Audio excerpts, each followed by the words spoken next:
May kinontrata na siya mga kababayan. Pero anya, sabi ng reporter, pinasubo pa ng reporter, follow-up question pa. Pero anya, may kinausap ka na? Yes, anya. May kinausap ka na anyang tao na papatay? Yes, anya. Tapos,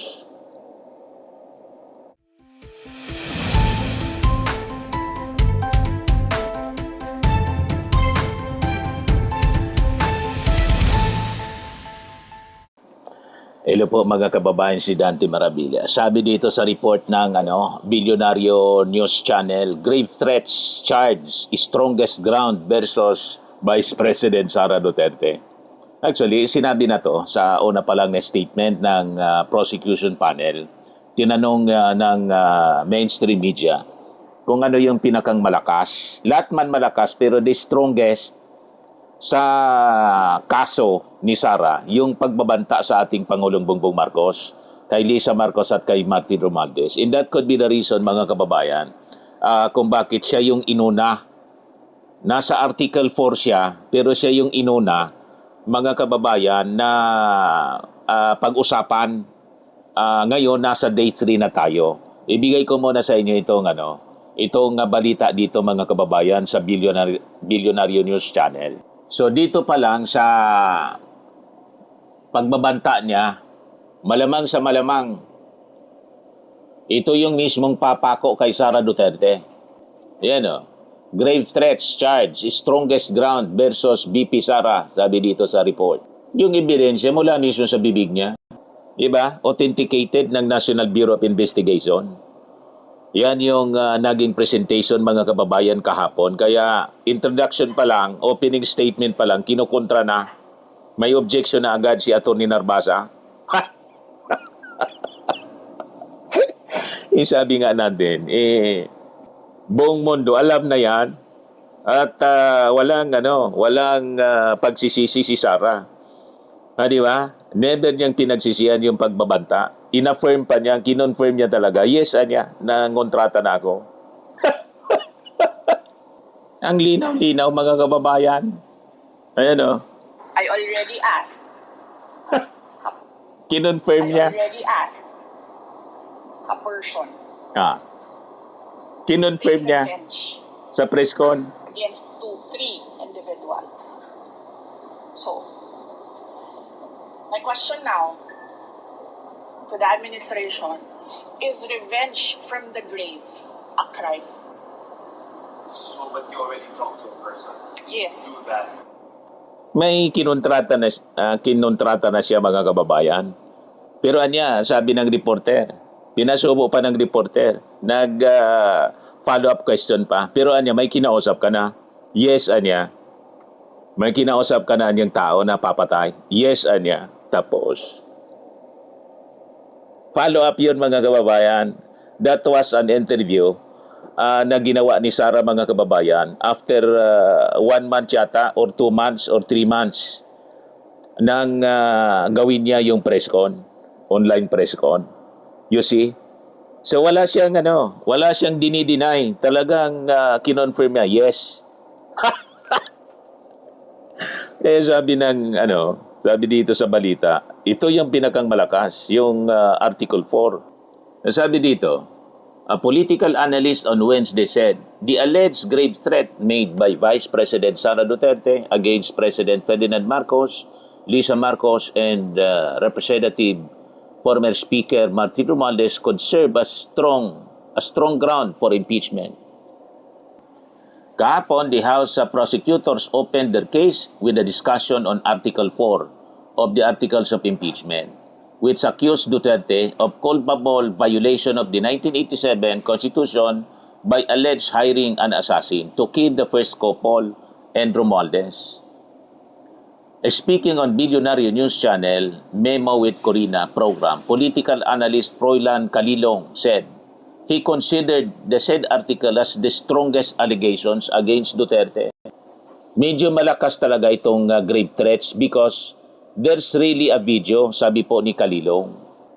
Medyo malakas talaga itong grave threats because there really a video. Itong grave threats, masasabi natin kasi it is the fact na nandyan na siya mismo. Ito siguro, they just need to pounce on this, and maybe this could already be a very strong case for the prosecution. Kaya hirap mga kababayan ang defense. Puro objection, pinaulanan ng objection. Gustong i-mute yung mga ebidensya. Ang ibig sabihin, gusto nilang harangin. Walang mai-present sa mga ebidensya. Tulad ng video, authenticated video, mga kababayan. Kaya pati yung mga Xerox copy ng mga documents supporting the evidence na in-execute ng NBI agent, puro kinontra, mga kababayan. Sunod-sunod na objection. At sinabi pa ng defense, it is inadmissible. Malinaw po yung ruling ng Supreme Court. May ruling na dyan yung Supreme Court. At dito mga kababayan, nakatuon yung propaganda ng mga DDS bloggers and supporters. At personal attacks now, ad hominem, ika nga mga kababayan, to the brilliant private prosecutor na si Attorney Ligutan. Target na ngayon mga kababayan ng mga personal attacks si Ligutan. Pinapalabas na lumabas yung sipon. Unang inatake nila si Representative Luistro dahil sa laway na namumuo dito. Ginawa ng memes. Mga kababayan, pinaya ng todo, pinakalat ng mga DDS trolls. Yan ang ginawa nila para doon matuon yung atensyon ng publiko sa laway imbes na sa ebidensya. Sa merito ng kaso, mga kababayan, sa lakas ng mga ebidensya, i-distract yung mga mamamayang Filipino. Gusto nilang dalhin ang usapan doon sa laway ni yung sumusubong bibig ni Luistro. Ngayon naman po, ang atake ngayon, yung sipon daw kasi sinisipon. Kasi siyempre doon sa loob ng Senado, napakalamig. Sa labas naman po, mainit ang panahon, di ba? Siyempre, normal, sisipunin ka at nag-ambon-ambon ngayon. Sinipon si Atty. Ligutan. So pumapahid-pahid siya ng ilong. Ayun, ginawa na naman po ng mga fake mga AI na mga pictures na tumutulo yung sipon.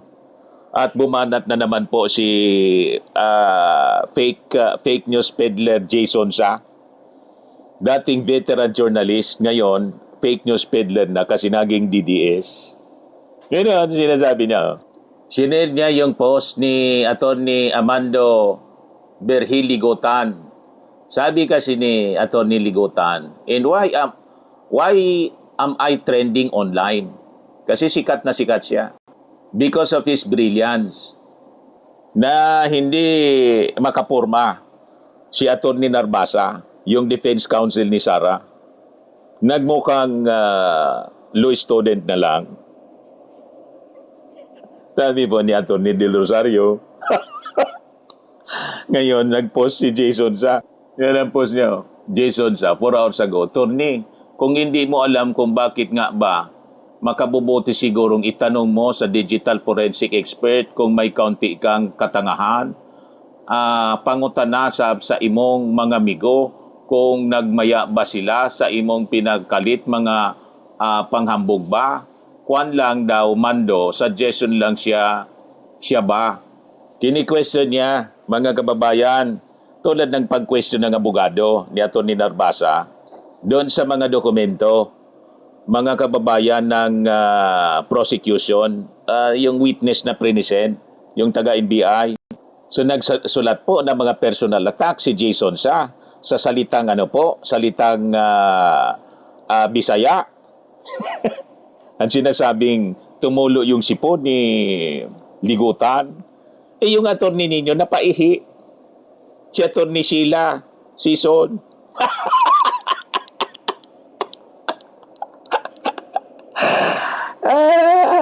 Dahil sa tindi ng ng presentation po ni Attorney Ligutan, napatayo. Napansin ni Attorney Ligutan. Bakit niya tumayo? Nag-walk out. Para niyang gumagawa ka ng scene. Sabi ni Attorney Ligutan. I think she is making a scene, sabi ni. Napaihi man lang pala, mga kababayan, sa tindi ng presentation ni Attorney Ligutan. Ngayon, ito, yung English translation ng Bisaya na pangungutya, panlalait, mga kababayan ni Jason sa. Sabi niya dito sa English yung translation, Tony, if you don't know why, you might as well ask a digital forensic expert. If you have a little stupidity, tinawag pang stupid, mga kababayan, si Atty. Ligutan na napakatalino. Makipagdebate ka nga kay Atty. Ligutan kung saan ka pulutin, Jason sa. O di ba? Babalatan ka niyan. Malamang magmukha kang kinder. Hindi law student, kundi kinder. Di ba? Also ask your friends if they're happy about your sudden bragging. Just like it, man, it's just a suggestion.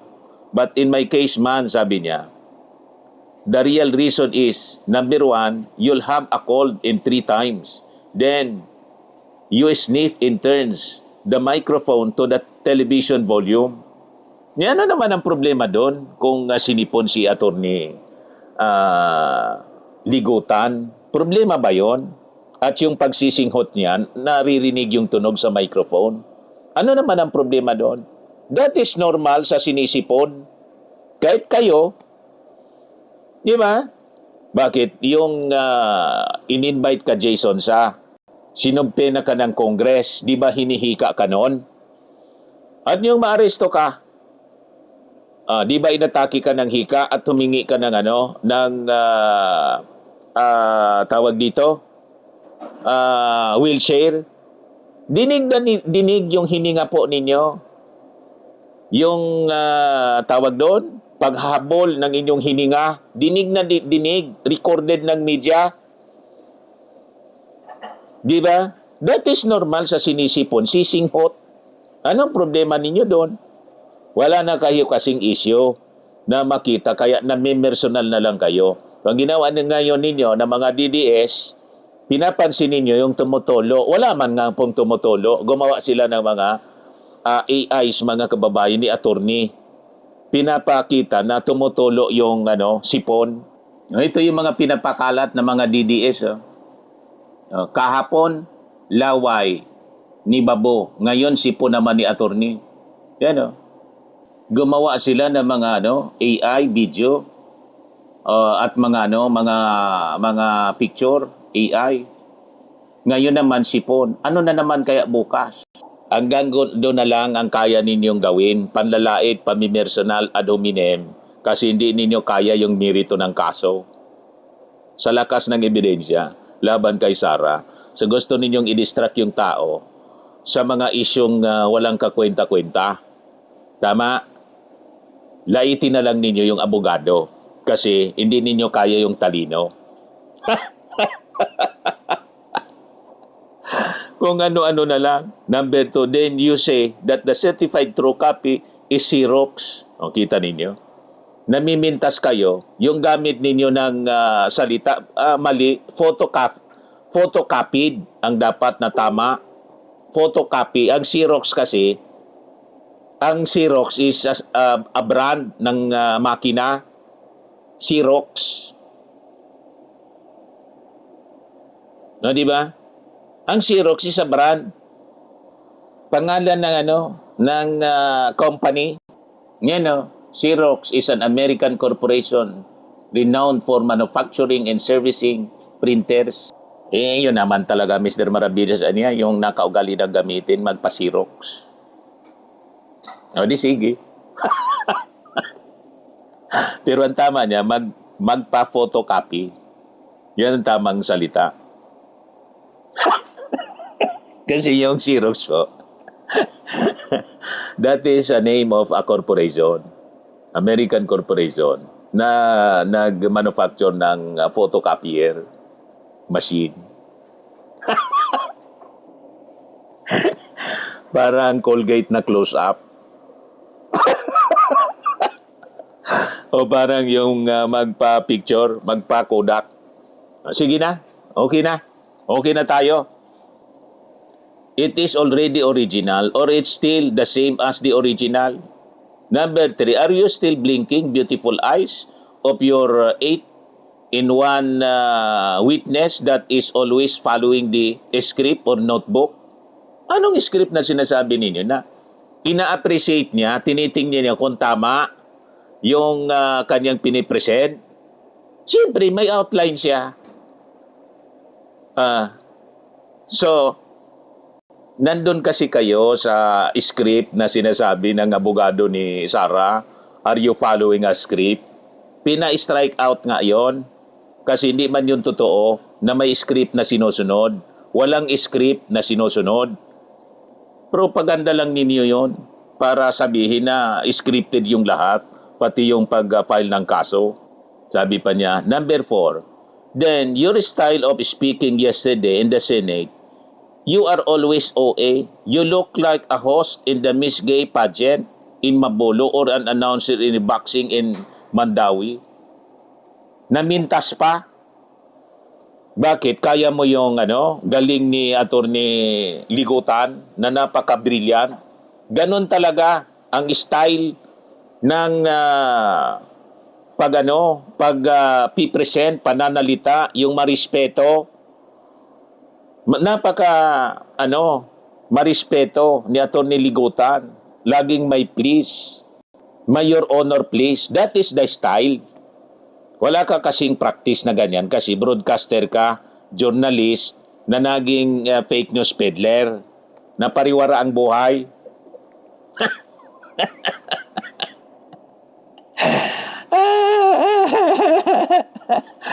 O, di ba? From veteran journalist to fake news peddler, na pariwara ang buhay, ayun, nakulong. Butit nakalabas on bail. There's still your honor, please. You keep repeating like your video jumping around and the audio of the speaker's lips is late. Well, hindi ma'am yun ang problema, yung late ng audio ng lumalabas. Nasa yun, technical, parang yung cellphone ko dati, na pag nagsasalita ako dito, nagre-recording ako, late na, parang yung, ang tawag doon, TV series na Marimar, na lilate yung pagbuka ng bibig. Nandito yan, may pinaayos ko na doon sa supplier nitong, sa tindahan nitong may pinindot lang, ngayon sabay na. Hindi man yung problema ni attorney, sa technical yon, kaya hindi sabay yung bibig, pagbigkas, at yung mga, nangyayari talaga yan kahit sa radyo, sa telebisyon, di ba na taga-TV ka? Technical glitch yun, technical problem. Hindi sabay yung pagbuka ng bibig, yung sound, hindi sabay. Problema yun ang technical. Ba't isisisi mo yun kay Attorney Ligutan kung hindi ka bugok?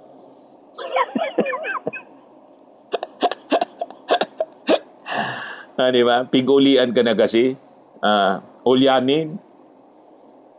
Tapos, sabi niya dito, but in fairness, Torne, your cheeks are so smooth. What foundation do you use on your face or just face powder? My neighbor really asked in the parlor. So, napansin niya yung makinis na, na pagmumuka. Inggit ka kasi makinis yung muka ni attorney. Hindi tulad ng mukha po ninyo, palibasa, matanda ka na rin, mas matanda ka sa akin, kulubot na. At ang problema pa, kalbo kayo. Siya hindi kalbo.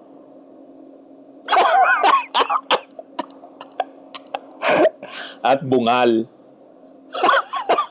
Siya kumpleto yung kanyang, yung kanyang ngipin, tulad ng ngipin ko, kumpleto. So, puro na lang ad hominem, pamimintas personal, napapansin ninyo yung laway ni Gerbel Luistro, di ba? At saka ngayon yung sipon na nilagyan na ng tumutulong sipon, yung ilong. Wala man kaming nakitang tumutulong sipon. At normal sa tao yung sipunin. Hindi ka na tao kung di ka sinisipon. Mga bugo kayo. Tapos dito po sa ang pinapakalat nila, yung paggamit ng Xerox document. Inggit si Kwan sa kinis nga. Makinis, walang pimples. Parang nagpa-facial si attorney. Ligutan. Nabakla si biglang nabakla si Jason sa. Ito na yung pinapakalat nila. Puro, sabi nila, under Bangko Sentral ng Pilipinas, BSP Circular Number 828, any unauthorized printing or copying of Philippine banknotes regardless of color is strictly prohibited and punishable by 5 to 10 years in prison. Ang ibig sabihin nila, pwede pala niya ito. Yan pwede pala to.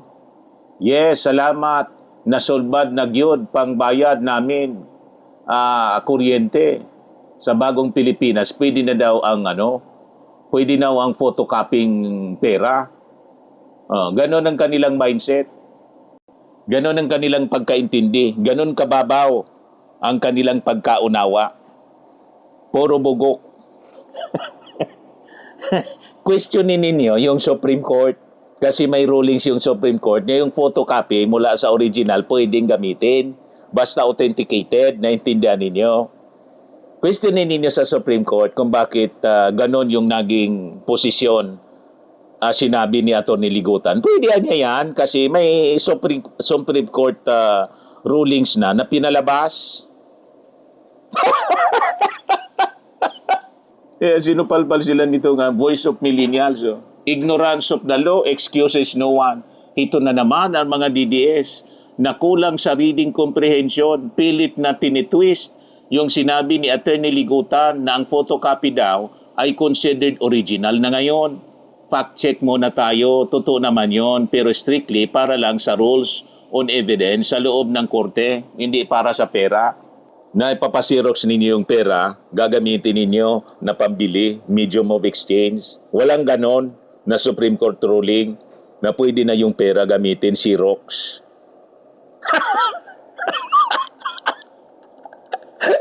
Kung hindi kayo mga bugok, yung dokumento pwedeng ipasirox, yung original, tapos authenticated, certified true copy. May nakalagay doon, certified true copy. Pwede ba yun sa pera? Siyempre hindi. Kung hindi kayo mga bugok. May actual Supreme Court ruling na dinala na pwedeng tanggaping ebidensya ang photocopy kapag walang duda sa authenticity nito. Ang lala ng logic nitong mga DDS. Inihambing ba naman agad ang court evidence sa pag-print ng totoong pera? Literal na comparing apples to oranges, sobrang magkaiba ang rules ng korte sa batas ng pambansang salapi natin. Dito mo makikita kung gaano ka-dangerous ang misinformation ngayon dahil sa clout at maling propaganda na i-instigate ang mga tao na gumawa ng seryosong krimen nang hindi nila namamalayan. Iniisip kasi nila na legally justified sila. Friendly reminder lang po sa mga nagmamagaling under Bangko Sentral ng Pilipinas Circular Number 829, ang kahit anong unauthorized copying, printing o pag-reproduce ng Philippine banknotes colored man yan o black and white ay strictly prohibited at pwedeng ikulong ng 5 hanggang 10 taon. Kaya please huwag kayong magpabiktima sa mga members at influencers na nagmamarunong sa batas dahil mari po kayong makulong. Iyan ang pinapakalat nila. Pwede na daw. Kaya pinost ito mga kababayan ng Voice of Millennials. Nilagay niya yan. Kasi ito ang pinapakalat nila. Pwede na daw. Sa bagong Pilipinas. Pwede na pala to. sa bagong Pilipinas. Kaya sabi ng Voice of Millennials, under Bangko Sentral ng Pilipinas, BSP Circular Number 829, any unauthorized printing or copying of Philippine banknotes regardless of color is strictly prohibited and punishable by 5 to 10 years in prison. Ganon sila katindi, mga kababayan, mag-twist ng katotohanan. Magsasite sila ng konting fact, pagkatapos pipilipiti nila at ibibrainwash kayo. Kaya kung magpapauto kayo, peligroso, mapapahama kayo, makukulong kayo dahil sa kanilang mga pinapakalat na mga misinformation, disinformation, fake news. Diyan magaling po si Jason Sa. Diyan magaling, kaya po nakulong siya. Nakalabas on bail na cyber libel po. Pinaila ng cyber libel sa pagpapakalat ng fake news. Walang kadala-dala. Kasi nga po, mga kababayan, nanginginig na ang kampo ni Sara Duterte. Si Sara mismo. And in fact, ngayon, ang latest mga kababayan, ipapasubpena siya para mag-testify. House prosecutors may subpena VP Sara Duterte to testify in impeachment trial. Yan papasubpena siya. I can confirm. Sabi po ni Lawrence Defensor, isa sa House prosecutor, that we will call or subpena the Vice President. Kung ayaw niya mag-attend, ipapasubpena pa rin siya, mga kababayan. Ibig sabihin yan, iniwiwib niya yung right na i-defend yung kanyang sarili. Tulad ng ginawa sa Congress, mga kababayan. Ito pa yung mga development ng balita. Ex-NBI Chief Santiago handang tumistigo sa impeachment trial ni Sara Duterte. Yan in relation sa pagbabanta, sedition, inciting to sedition at grave threats laban kay Duterte kaugnay ng kanyang mga naging payag noon. So handang tumistigo siya yung grave threats ni Sara laban sa ating Pangulong Bongbong Marcos. O you see? Kaya drama lang po, optics lang po ni Sara yung mga pasiklab niya kahapon na nagpa-press con, nag-quote man lang ng invectus na minimorize niya. In this bloodbath, in bludgeoning, I will be bloodied but unbowed. Reaction ni House Prosecution spokesperson, Representative Alonto Adjong. What we notice is that yung propensity of using words that are morbid, that are gory, di ba? Bloodbath, bloody, unbowed. Sabi naman po ni House Prosecution Panel spokesperson Rinico, the public is not interested in the status update. Kung mayroon mang biktima dito sa sitwasyong ito ay yung mamamayan. At sabi po mga kababayan ni House Prosecutor Bicol Saro Party List Representative Terry Ridon, i-replay ko po. Ito muna yung statement na nagpa-press con siya pero napaka-iksi ng sinabi niya at ayaw matanong. My statement is, in this bloodbath and bludgeoning, I will be blooded but unbowed. Welcome to the bloodbath, Madam Vice President. But you cannot have a bloodbath from the sidelines. You cannot have a bloodbath from through proxies. Hindi po pwedeng mga abogado lang yung po humarap po sa paglilitis. Humarap po kayo sa paglilitis, harapin po ninyo yung katotohanan. Actually, maganda nga yung statement ng pangalawang Pangulo. It is very apt for the presentation of evidence today. Because today is the threats day, presentation of evidence kung saan ho pinagbantaang patayin, i-assassinate ng pangalawang Pangulo ang Pangulo ng Pilipinas. So, maraming salamat sa inyo pong pahayag, Madam Vice President. Makakatagdag po ito doon sa batayan kung bakit totoo at may batayan yung po napasama pa, nadagdagan on threats against the President. Paano makakadagdag yung statement niya kanina? Hindi, ibig sabihin, talagang duguan yung kamay. Hindi ba? Talagang yung pong bloodlust ng ating pong pangalang Pangulo, not just against the President, but in this entirety. Bloody daw siya. Ibig sabihin, duguan yung kanyang kamay. Napasama pa. Dahil sa kayabangan, I'll be, blooded but unbound. Ibig sabihin, hindi siya susurrender.